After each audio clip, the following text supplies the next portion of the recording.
కొట్లాడాలని ముఖం లేక హరీష్ రావు ముందు పెడతాడు. హరీష్ రావు దగ్గర ఏమున్నది? ఆయన చెప్తాడు ఇంట్లో ఉంటాడా?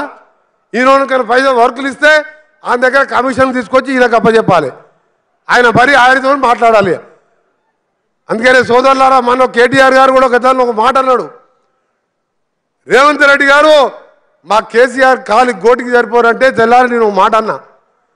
కేసీఆర్ గారు కాంగ్రెస్ టీడీపీ పుణ్యవాణి మంత్రి డిప్యూటీ స్పీకర్ అయితే నువ్వు బటాబటి 80 ఓట్లతో ఎమ్మెల్యేగా అయినావు.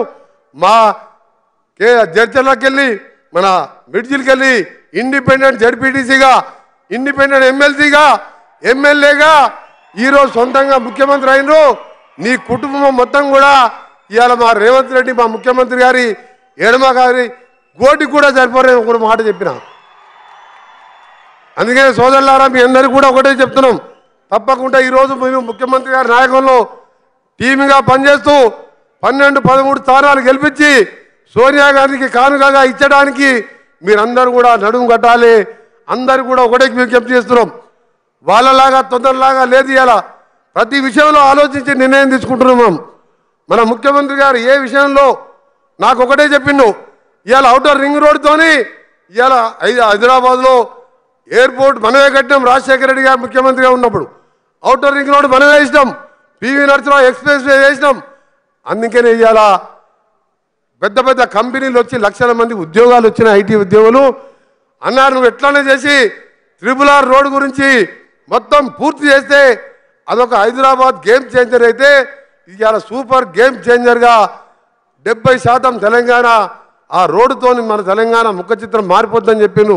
అందుకని నిన్న గడ్కరీ గారిని కలిసినాం, అన్నీ ఒప్పించుకున్నాం.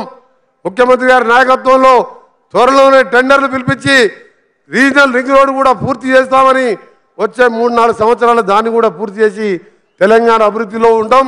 ఈసారి 64 సీట్లే కాదు, వచ్చేసారి 124 సీట్లు రావాలి. సీట్లు పెరిగితే నిన్న మన కిషన్ రెడ్డి గారు అంటున్న ఒక మాట ఇవాళ పేపర్లో చూసిన, ఈ కాంగ్రెస్ పార్టీ ప్రభుత్వం ఎక్కువ ఉండదని.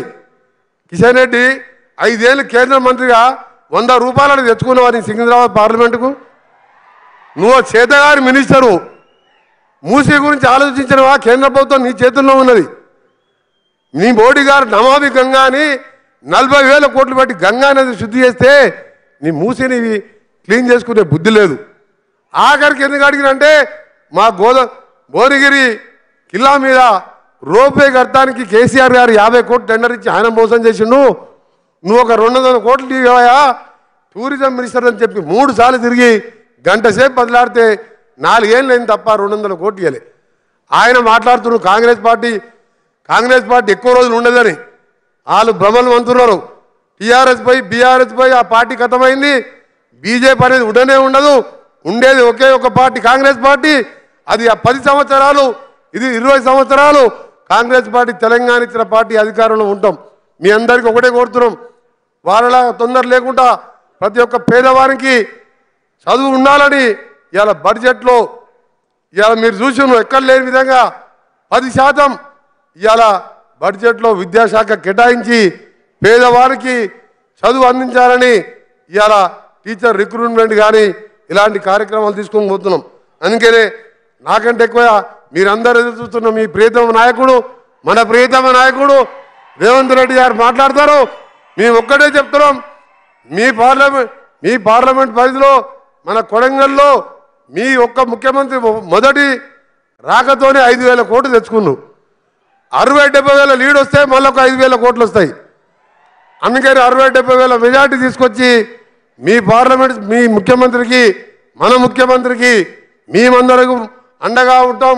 కొడంగల్తో పాటు తెలంగాణ ప్రజలందరూ కూడా అండగా ఉంటూ ముందుకు పోదాం తెలియజేసుకుంటూ మరొకసారి గౌరవ ముఖ్యమంత్రి గారి బడి మొదటిసారి కొడంగల్ పేరింటున్నాం రోజు 20 ఏళ్ళకెళ్ళి. ఎందుకంటే రేవంత్ రెడ్డి గారి పేరు ఎప్పుడు వింటాం కాబట్టి అని అలా మాకు మా రోడ్ల శాఖకి వెళ్ళి నిధులు ఇవ్వడం, వారు నన్ను ఆహ్వానించడం నా అదృష్టంగా భావిస్తూ అందరికీ నమస్కారం. Thank you very much.